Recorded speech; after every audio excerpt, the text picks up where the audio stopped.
year last year.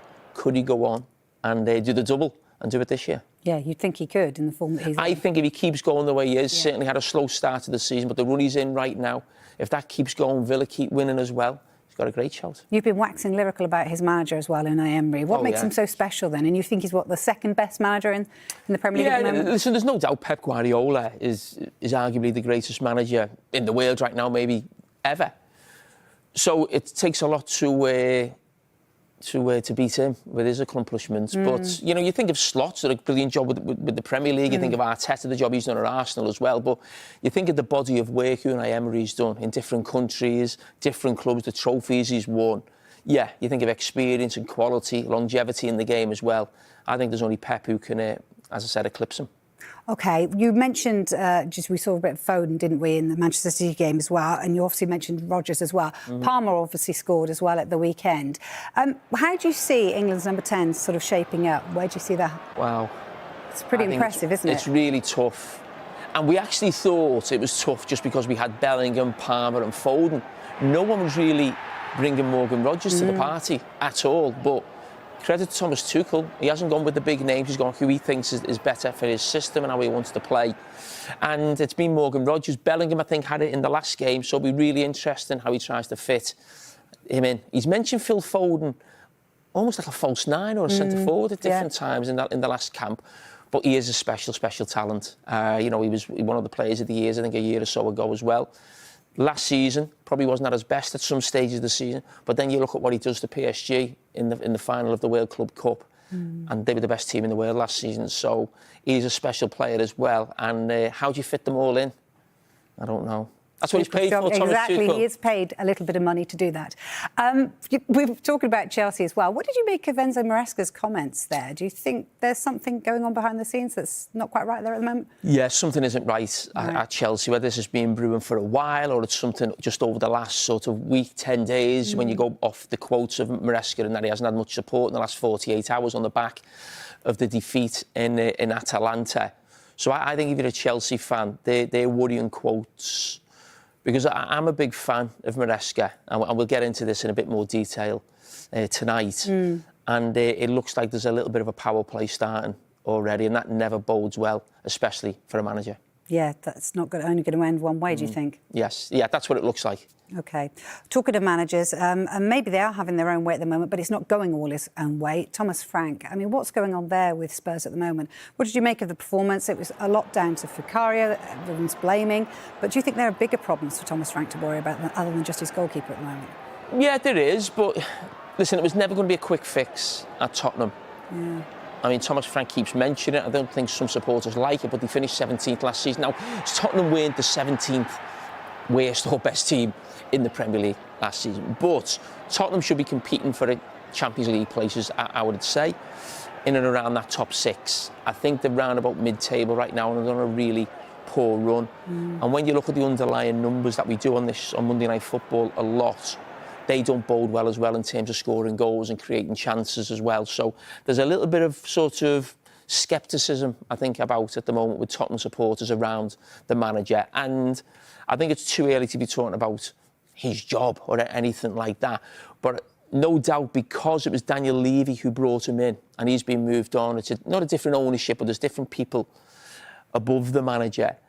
He will definitely need to improve in the second half of the season in terms of, you know, performance and, of course, results. And don't forget, they're doing really well in the Champions League as well. And they've had some decent results of late. Xavi Simons looks like he's come, you know, to the party, took a bit of time to bed in.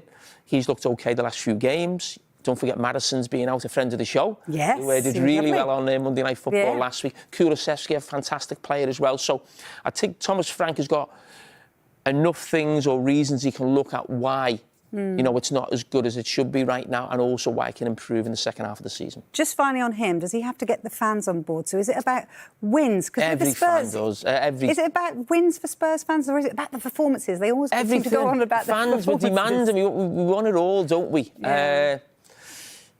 He's come in, listen, we highlighted this a few weeks ago on this show. He's come in with a club at Brentford where it's about being difficult to beat, you know, being strong on set pieces, and he's fantastic at that. It's then can he take the next step We're a bigger club who expect maybe a little bit more football. They're going to be up against teams who defend deep. Can you break them down? So there's different questions being asked of him as a manager, and he's answered a few of them, maybe not all of them right now for the liking of Spurs supporters, but that will have to improve as the season goes on. Let's start with the weekend action then, because obviously the top three all won. Arsenal's performance, though, not so convincing. Do you feel that was kind of coming, though, judging by the performances that have been happening? They've conceded a few late goals. Yeah. You think of Sunderland, Aston Villa, now that Wolves one. It was a huge goal for them, that. I think psychologically more than just the points as well. It almost felt like, listening to people after the game, it almost felt like they'd lost the league if they would have finished 1-1. That's how they feel at the moment a little bit, with Manchester City coming, putting a bit of pressure on. But I think that the one thing to take from it, even though it wasn't Jesus' goal, it was given as an own goal, the impact he's had coming back in the last few weeks, and I think he's got a big part to play for Arsenal going forward. I really do. They've got a lot of options now in the centre forward position. That's something we're going to get into tonight with Olivier Giroud. So yeah, it should be interesting. I don't feel right now that they've got a real out-and-out world-class striker or player who can play in that position, but they've got a lot of players who have got a lot of qualities that I think they'll have to use all of them between now and the end of the season. Yeah, their strength and depth is really good, isn't it? You mentioned City. They're coming up along the rails, aren't they? And another exquisite performance from them, you'd have to say, this weekend.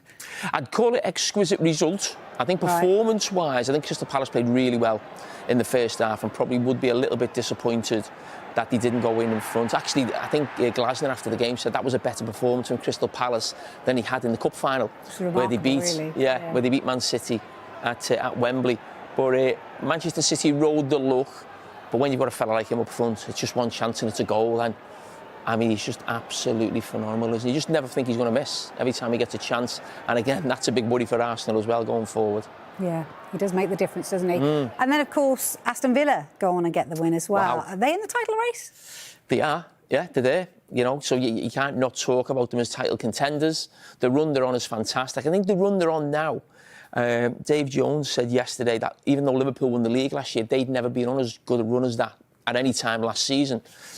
So the job that Unai Emery and those Aston Villa players are doing, considering the start of the season that they had, which was really poor, is absolutely phenomenal. Can they keep it going?